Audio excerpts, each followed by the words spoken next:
O USS Hornet espera para ser sucateado após o fim de sua última missão. Parece injusto para um navio que lutou tanto para retomar o Pacífico dos japoneses. Esta é a história do primeiro navio a revidar. O que faz um homem pilotar um avião em condições extremas e sobreviver ao inimigo disposto a se transformar em uma bomba humana? O Hornet foi o fantasma que voltou para assombrar a marinha japonesa com um grupo de homens lutadores que se recusaram a deixá-lo para trás.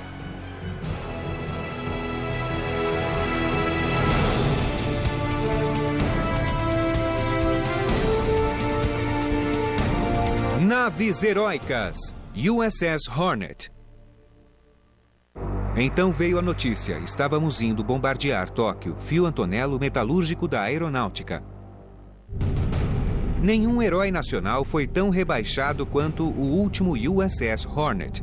Ele flutuava como curiosidade na base naval de Alameda no outono de 1995. A verba necessária para transformá-lo em navio-museu não foi atingida. Ninguém mais queria saber desse navio.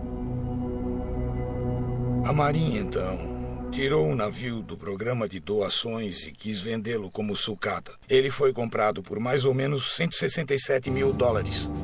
Atracado no mesmo pier, onde meio século antes seu predecessor iniciou uma das missões mais audazes da história da Marinha, o CV-12 poderia ser o último navio americano a portar esse nome. Desde o começo da Marinha até a Segunda Grande Guerra, e durante ela tivemos 8 USS Hornet. O primeiro Hornet foi uma corveta de 10 canhões na Guerra da Revolução. Sucessivos Hornets lutaram na Guerra de 1812, na Guerra Civil e na Guerra Hispano-Americana, até que o nome chegou à Marinha Moderna nos anos 30. Estamos na época do ataque japonês no Pacífico. Meados dos anos 30 japoneses no Pacífico. A Marinha Imperial aumenta a frota de porta-aviões. A América também precisa deles, mas a fabricação esbarra em um obstáculo. O tamanho dos navios americanos ainda está limitado por um tratado a que o Japão renunciou no fim de 1936. Depois da Primeira Grande Guerra, foi assinado um tratado para limitar a tonelagem de navios de cada país. Eram tantas toneladas para o país tal, para tal porta-aviões, para um grupo de navios. E ficavam faltando milhares de toneladas que prejudicavam as blindagens para manter o peso. E o navio saía para o mar. 7 porta-aviões americanos anteriores, alguns convertidos de outros tipos de navios, são tentativas de alcançar a tecnologia correta. Em 1938, a Marinha percebe que seus projetos são obsoletos, mas levará 2 anos para começar a construir um porta-aviões ultramoderno e o tempo é um luxo de que não dispõe. Para conseguir ao menos um porta-aviões imediatamente, o presidente Franklin Roosevelt aprova o Hornet como o último navio da velha classe Yorktown.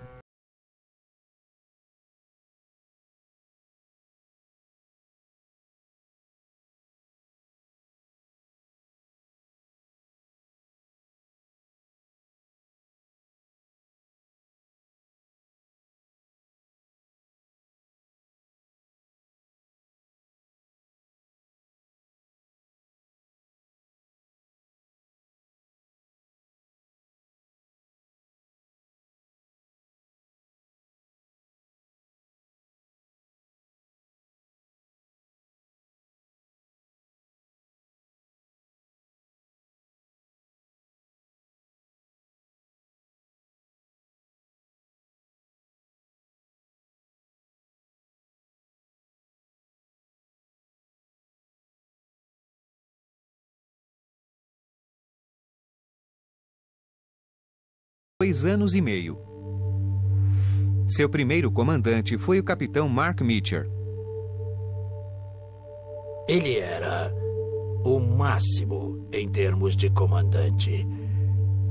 Ele não tinha só a segurança do navio em mente, mas a segurança de todos. Ele confiava no conhecimento de todos em sua habilidade para trabalhar.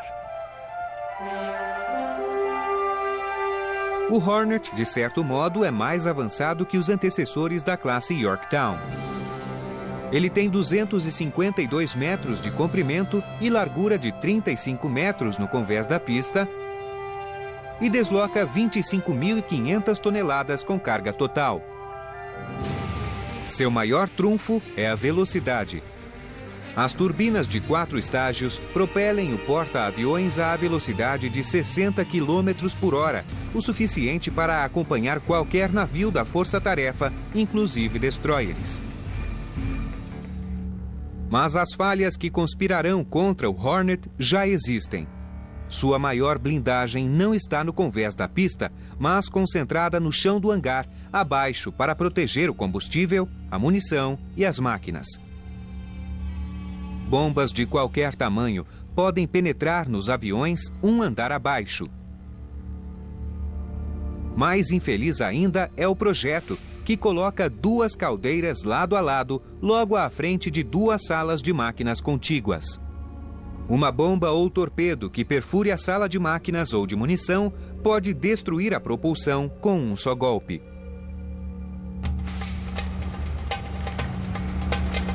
Os 81 aviões de guerra que o Hornet leva, entre eles caças Wildcat, bombardeiros torpedeiros Devastator e bombardeiros de mergulho Dauntless, deixam muito a desejar. Tal como o projeto do Hornet, eles pertencem a outras épocas. Os aviões que havia não eram os melhores. Não eram sucatas voadoras, mas também não eram os melhores nem os mais modernos.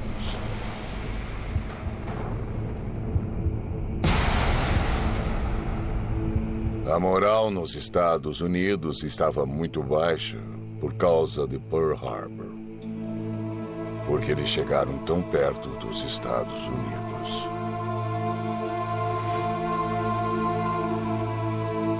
Quando alguém acerta você, você também quer revidar. E foi assim conosco também.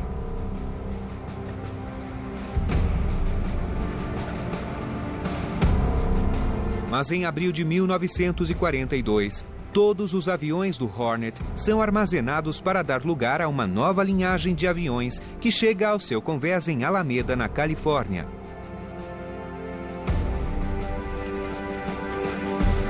16 bimotores B-25 do Exército se posicionam enquanto o Hornet CV-8 se prepara para a mais dramática missão de toda a crônica da Marinha Americana. A Operação Doolittle, um arriscado ataque a cidades japonesas, inclusive Tóquio. Naquele momento, com seus aviões guardados no andar de baixo do convés e os B-25 ocupando a pista, o Hornet fica sem suas principais defesas, exposto ao perigo tanto quanto os pilotos do exército. Eram 80 aviões no hangar e na pista. Mas inúteis para nós, porque os B-25 ocupavam a pista. Quando saímos para o mar, encontramos o Enterprise. E então veio a notícia. Estávamos indo bombardear Tóquio. Houve comemoração por todo o navio. E todos estavam prontos para agir. Todos queriam lutar. Não íamos realmente lutar porque éramos a nave-mãe trazendo os B-25. Se fôssemos atacados, os aviões do Enterprise dariam cobertura aérea. Eles estariam na batalha. Nossos atiradores estariam na batalha. Mas nossos aviões não. Estávamos a 1000 quilômetros de Tóquio quando fomos detectados por um navio japonês.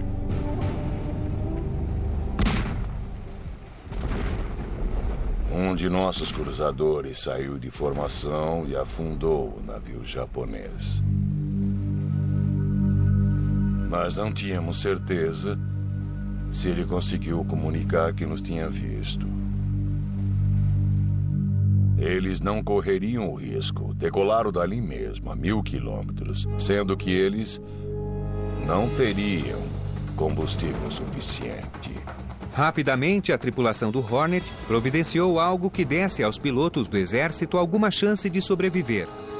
Acabamos juntando a tripulação e preparamos latões de gasolina de 20 litros. Gasolina extra para cada B-25, esperando que o combustível bastasse para voltarem depois do bombardeio. Realmente esperávamos que os latões de gasolina que pusemos a bordo os levasse a alguma ilha a salvo. O Hornet sofre uma baixa na operação. As ordens para a tripulação do Convés eram que se um avião não funcionasse direito, devia ser tirado logo, posto de lado. A tripulação se esgotou no 7º avião, que acabou não funcionando. Com a tripulação cansada, um dos marinheiros se adiantou. Um avião acelerou e arrancou o braço do marinheiro. Mas o avião acelerou e todos decolaram. 18 de abril de 1942, a 960 quilômetros do Japão. Com os B-25 em voo, o Hornet rapidamente lança seus próprios aviões. Eles atacam 16 navios patrulha japoneses avistados pela força-tarefa em rota de retirada. Ansiosos, os homens aguardam para saber o resultado do ataque. O capitão veio e disse que soube que o bombardeiro fora um sucesso. Todos celebraram e gritaram muito e tudo. Todos ficaram felizes pelo ataque ser um sucesso. Agora, o estrago que o exército fez foi praticamente nenhum. Mas eles bombardearam 3 cidades. E a moral dos americanos voltou a subir. Hornet em ação, 69 aviões salvos. Atrasado pelo reabastecimento após a operação do Little, o Hornet precisa se apressar para ajudar porta-aviões americanos que estão sob ataque japonês no Mar de Coral. Chegamos a Pearl Harbor, reabastecemos combustível e suprimentos e mandaram um Hornet ao Mar de Coral para ajudar o Lexington e o Yorktown.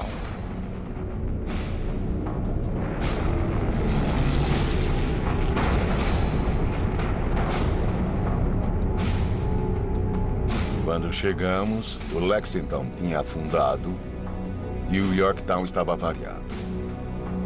O que pudemos fazer foi escoltar o Yorktown de volta a Pearl Harbor. Voltamos imediatamente a Pearl Harbor e reabastecemos. E enquanto isso era feito e os suprimentos chegavam a bordo, veio a missão Midway. Nós fomos mandados para lá para ajudar a frota a pegar os japoneses e capturar a ilha de Midway. Pela segunda vez em sua curta vida, o Hornet travaria um combate naval desesperado em enorme desvantagem.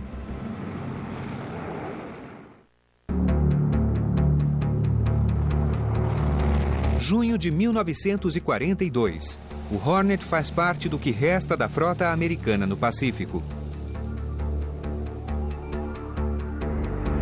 Com a linha de frente principal em Pearl Harbor e o Lexington afundado no Mar de Coral, O CV-8 é um dos 5 porta-aviões que sobrevivem como última força naval dos Estados Unidos.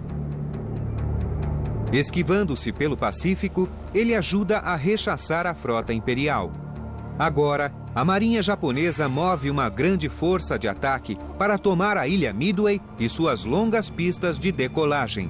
A força japonesa de 69 unidades inclui 7 couraçados e 6 porta-aviões. Saímos de Pearl Harbor e nos juntamos ao Enterprise e ao Yorktown. E o almirante Nimitz nos mandou para o norte para tomar posição. Chamaram a posição de ponto de sorte. E eles tinham decifrado o código dos japoneses e sabiam para onde os japoneses iam e o objetivo deles. Então nos puseram em posição e esperamos a frota japonesa ficar ao alcance. E quando ela chegou, avançamos e atacamos. 4 de junho de 1942, Ilha Midway. Fomos os primeiros a ver a frota japonesa e eles atiraram no esquadrão inteiro.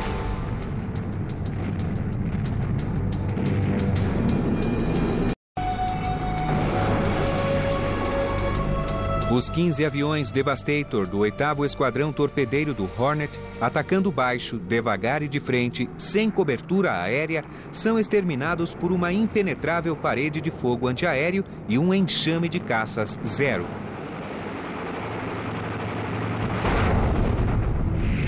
O subtenente George Gay é o único sobrevivente do Hornet.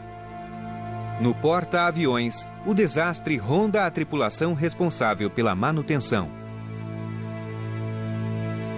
O esquadrão de torpedos que sobrou, o pessoal da manutenção e os pilotos que não saíram estavam juntos na sala de reuniões e ficamos longe deles. O momento era triste para eles e não queríamos interferir em nada. Os torpedeiros perdem 38 de seus 41 aviões, mas o sacrifício do Hornet será chave para virar a batalha.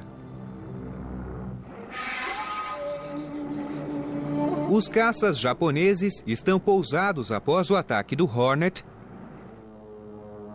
quando bombardeiros de mergulho do Yorktown e do Enterprise surgem das nuvens e destroem 3 porta-aviões japoneses que rearmavam os aviões. No fim do dia, 4 porta-aviões japoneses estão em chamas e afundando, e muitos de seus pilotos e tripulantes estão mortos.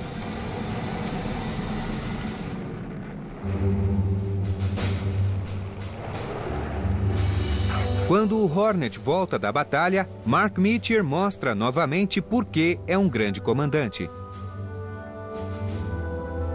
Tínhamos perdido o esquadrão de bombardeiros torpedeiros e a maioria de nossos caças. Voltamos a Pearl Harbor e ali estavam esquadrões vindo dos Estados Unidos para nos substituir. Mas ele não concordou. Ficariam com os aviões, mas não levariam as pessoas do porta-aviões. Com o Yorktown afundado por um torpedo na Batalha de Midway, o Hornet é um dos 4 porta-aviões remanescentes a impedir o domínio dos japoneses no Pacífico Sul.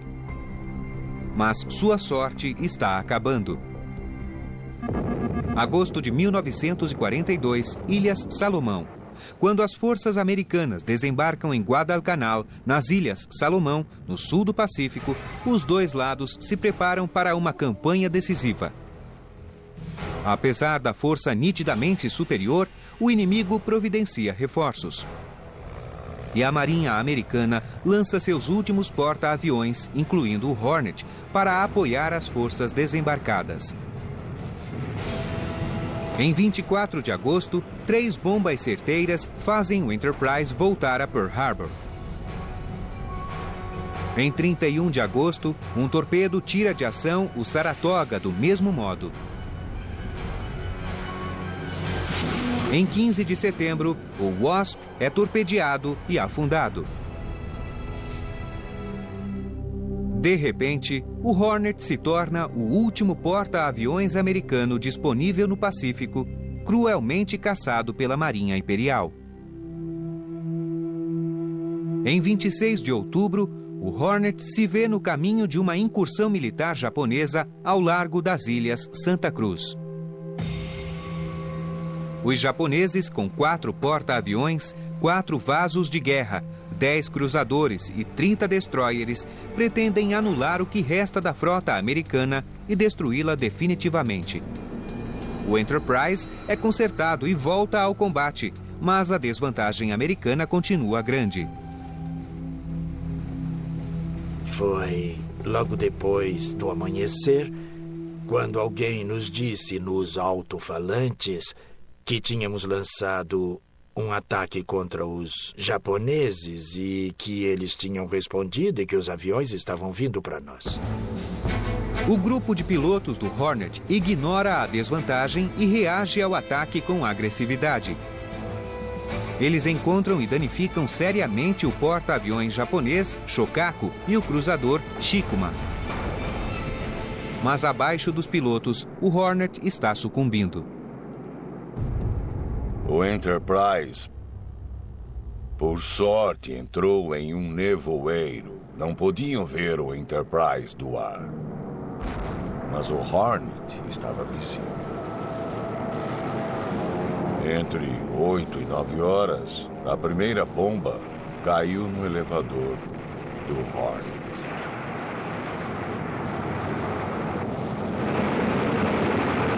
Havia aviões de todo tipo. Torpedeiros, bombardeiros de mergulho, kamikazes, mergulhos suicidas. Mas as bombas caíam. O castigo continuava. Finalmente, um mergulhador suicida passou pela sala dos oficiais e caiu direto no poço do meu elevador. Minha única chance era sair correndo para o outro lado. Você não acredita na surra que tomamos. O Hornet ficou imprestável. Muito aterrado. As tripulações foram embora porque os aviões não tinham como voltar. Era quase 4 horas da tarde quando decidiram que estávamos liquidados. Não iríamos a parte alguma. O leme estava quebrado. O cruzador Northampton tentou nos rebocar, mas quando conseguiram colocar o cabo, os japoneses atacaram novamente e eles não queriam que o Northampton afundasse também e largaram. Decidiram que a frota devia sair dali e fugir dos japoneses. Íamos ter de deixar o Hornet. Foi um sentimento horrível. Eu estava deixando o navio que amava. Era difícil acreditar que era o fim. Por sorte, pudemos tirar os feridos logo após o primeiro ataque. Mais ou menos, acho que perdemos cerca de 300 homens na batalha. 2.919 sobreviventes são levados a bordo de outros navios. Em chamas da proa à popa, o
não demoraria a vir. Em 26 de outubro de 1942, o USS Hornet CV-8 foi afundado na Batalha de Santa Cruz. Quando o naufrágio ocorreu, a Marinha Americana e o presidente Roosevelt quiseram construir outro USS Hornet. Naquela hora, em Newport News, outro navio estava sendo feito. E esse navio ia se chamar USS Kearsarge. Mas mudaram o nome daquele navio para USS Hornet CV-12. Enquanto o Hornet CV-8 batalhava e afundava, a classe de porta-aviões Essex, em grande expansão, inaugurava modelos aprimorados. A construtora Newport News Shipbuilding and Dry Dock montava o navio na mesma rampa de onde saiu o Hornet CV-8 menos de 2 anos antes. O navio foi construído em 12 meses, em Newport News. Usaram 3 equipes naquele navio. E usaram solda para fazê-lo, que era mais rápido, mais eficiente do que a infinidade de rebites do velho sistema. 30 de agosto de 1943, Newport News. O novo Hornet sai do estaleiro em 30 de agosto de 1943, batizado pela mesma mulher que foi madrinha de seu predecessor, a mulher do secretário da Marinha, Frank Knox. Esse Hornet é mais potente que o anterior. Ele leva o dobro de aviões levados pelos outros, mais de 100. Além disso, ele leva um 5º grupamento aéreo para proteger o porta-aviões e seu grupo-tarefa. O Hornet sai de Norfolk em 14 de fevereiro de 1943 para o Pacífico. Ele está equipado e pronto para a guerra. A maioria de nós, como eu, tinha 20, 21, 22 anos e não tinha muito compromisso em casa, realmente. O piloto precisa ser jovem para essas coisas. Após lutar em Palau e na Nova Guiné, o Hornet se junta ao ataque da Força-Tarefa 58 Atruck, a supostamente invencível base avançada da Frota Imperial. Ali, os pilotos do Hornet ajudam no massacre de aviões e navios japoneses. A destruição é tão completa que a base fica sem condição de ataque e deixa de ser uma ameaça às linhas aliadas. A ilha é contornada e seus 50 mil defensores são abandonados. Em 6 de junho de 1944, o famoso dia D do desembarque na Normandia, o Hornet navega no Pacífico no centro de outra invasão maciça. Ele navega com a Força-Tarefa 58, agora constituída de 7 grandes porta-aviões e 8 menores. Reforçada, a Marinha Americana leva um total de 934 aviões. Uma enorme frota de invasão que ruma para as bem defendidas posições japonesas nas Ilhas Marianas. 19 de junho de 1944, Ilhas Marianas. Quando você sai em missões de combate, sempre dá uma olhada em volta e se pergunta se voltará a ver esse lugar. A batalha começou mesmo quando os japoneses decolaram com seus aviões a cerca de 1.000 quilômetros de distância de Guam. Quando os japoneses chegaram até nós, não puderam fazer muito estrago à frota, porque estavam sem combustível. Eles tinham de aterrissar em Guam para reabastecer. Essa atitude desesperada dos japoneses cria praticamente um exercício de tiro para os americanos, que ficou conhecido como Tiro ao Alvo das Marianas. Dos 327 aviões inimigos destruídos naquele dia, os pilotos do Hornet abatem 52. Nossos aviões de reconhecimento descobriram a localização da frota japonesa. Mas quando isso aconteceu, já foi no fim da tarde. O almirante Mitchell decidiu que correríamos o risco e lançaríamos os aviões. Os aviões saíram pouco antes do pôr do sol, sabendo que teriam grande dificuldade para voltar. Os bombardeiros de mergulho do Hornet atingem o porta-aviões Zuikaku, último sobrevivente da força de ataque a Pearl Harbor. Ao todo, 1 porta-aviões leve é afundado e 3 são avariados. Mas os aviões, quase sem combustível, precisavam encontrar o Hornet sem luzes, perdido no imenso Pacífico. O almirante Meecher resolve apostar alto para trazer os aviões de volta. O almirante Meecher decidiu acender todas as luzes dos porta-aviões para que os pilotos sem combustível pudessem voltar a tempo, para que vissem onde os porta-aviões estavam. Falta voltar mais da metade dos 56 aviões. De manhã, ainda faltam 21 aviões. Mas quase todos os pilotos são localizados em outros porta-aviões. Surpreendentemente, o Hornet só perde 2 pilotos. Há pouco tempo para chorar as perdas. Nos ataques a Iwo Jima e às Ilhas Bonin, os pilotos abatem 67 aviões inimigos só em 24 de junho. E mais 35 no dia 3 de julho. Mas a dura guerra do Hornet ficaria ainda mais difícil.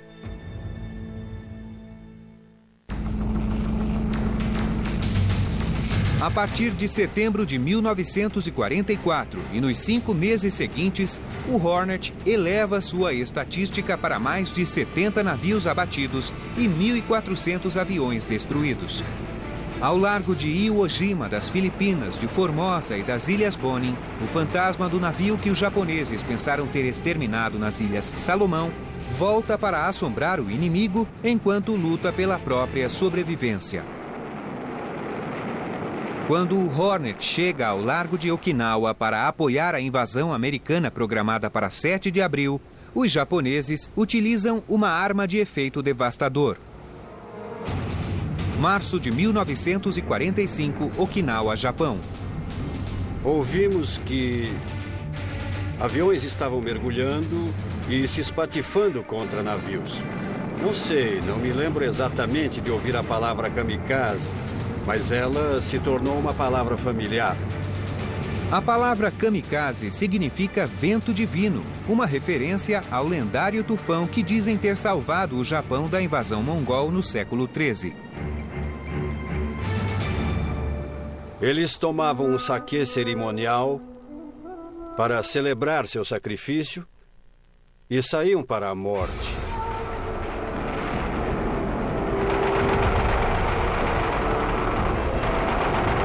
Ficamos muito reconhecidos por termos uma patrulha de combate aéreo que chamávamos de PCA.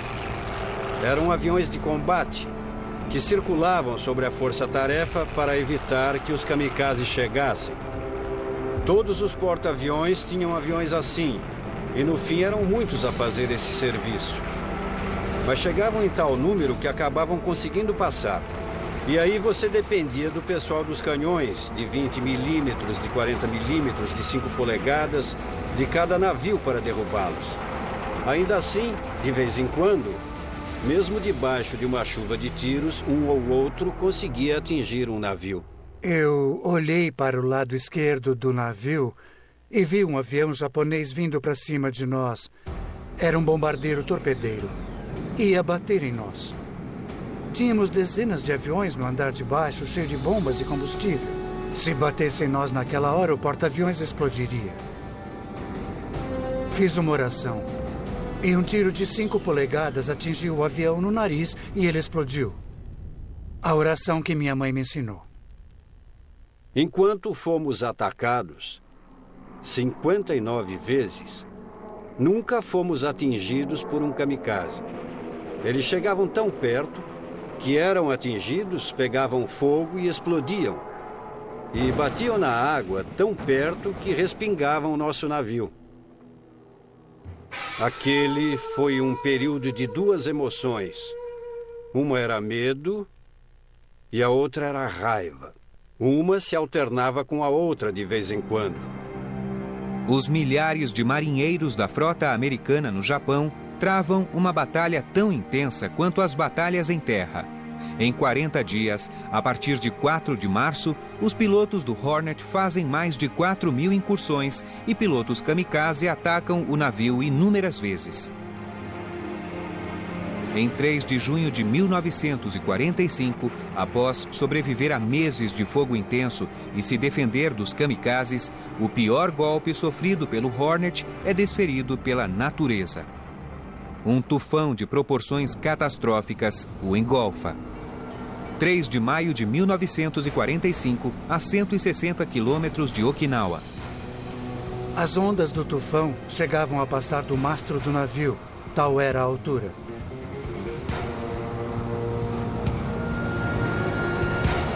Quando entramos no tufão, eu estava na metade do Hornet, no andar dos hangares. E o Hornet se dobrava assim. Pensei que certamente ele ia virar. Uma grande onda bateu na proa e entortou a parte da frente da proa do Hornet. E não podíamos mais lançar os aviões. Mas é claro, fomos ao convés da pista e festejamos. Porque dissemos que aquilo nos mandaria para casa, sabe? Finalmente, após 17 meses. Quando a guerra acabou, em 2 de setembro de 1945, o Hornet passava por reparos em São Francisco totalmente vingado. Na Segunda Guerra, ele havia navegado mais de 240 mil quilômetros, destruído 668 aviões inimigos no ar e 742 no solo. Ele afundou um porta-aviões, um cruzador, 10 destroyers e 42 outros navios. Lançou 18.570 incursões de combate. Incrivelmente, ele nunca foi atingido por uma bomba, um torpedo ou um kamikaze. Fomos o único porta-aviões de classe Essex daquele tamanho que nunca foi atingido pelos japoneses. Eu sempre achei o Hornet o navio com mais sorte do que todos, porque nunca fomos atingidos por uma bomba. Jogaram bombas em nós, mas, por sorte, nunca fomos atingidos. Eu não sei como você chamaria isso. Eu chamo sorte. Para sobreviver a tudo o que vai ameaçá-lo nos próximos 50 anos, o Hornet precisará de mais do que sorte. O USS Hornet é aposentado em 30 de junho de 1970. Despido das peças não essenciais, ele navega até o estaleiro naval Puget Sound para ser preparado para armazenamento. Rebocado dali até Bremerton, Washington, o Hornet fica esquecido por 24 anos. Em 1987, uma inspeção mostra que o tempo e a tecnologia deixaram o porta-aviões irremediavelmente ultrapassado. Os fundos para sua preservação são suspensos e recomenda-se que seja sucateado.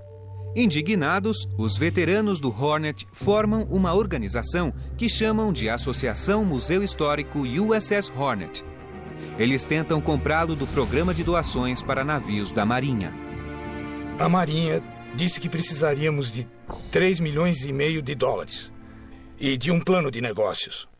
Um plano aprovado para comprá-lo. Nós não conseguimos o dinheiro no prazo certo. E o navio foi vendido por 167 mil dólares a um sucateiro na área da Baía de São Francisco. Aliada involuntária na luta para salvar o Hornet, a Agência Nacional de Proteção Ambiental considera os cascos sucateados potencialmente danosos por conter chumbo, amianto, óleo usado e bifenil policlorado. A agência determina que alguém pague o custo de retirada do bifenil policlorado de mais de 1.300 itens antes de liberar o navio para sucateamento.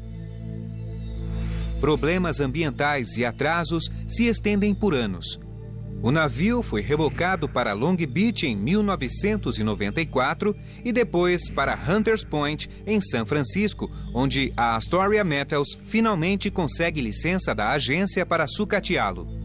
mas ela enfrentaria as leis ambientais rigorosas da Califórnia, com mais custos e atrasos.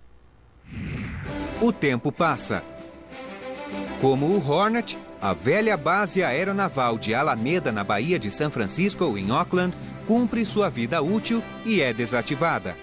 O capitão Jim Dodge, último comandante da base de Alameda, decide que ela terá um fim glorioso e encerrará 5 meses de festividades com uma festa popular durante a Semana da Frota de 1995.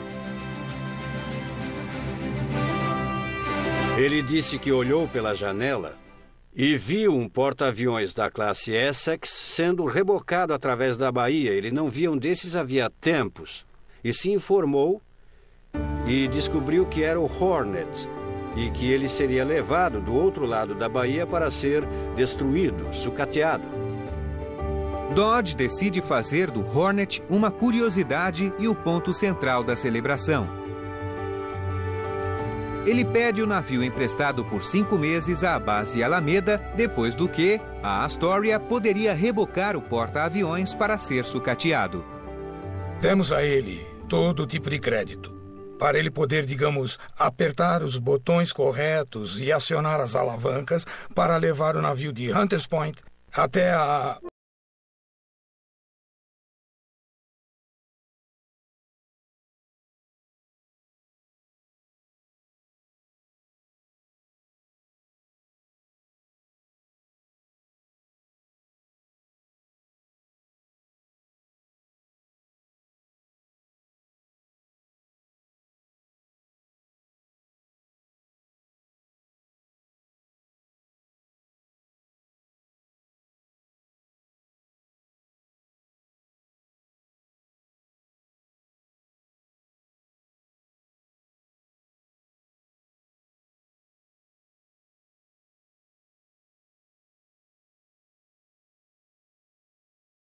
O Hornet, reintegrado à frota, flutua como um navio-museu no mesmo pier em que seu predecessor recebeu os heróis da Operação Doolittle para o primeiro ataque a Tóquio.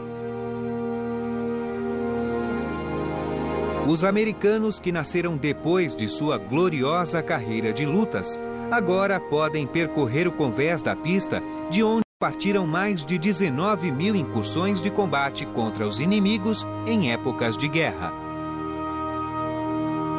O navio representa os valores em que os americanos acreditam. Ele está ali, em paz.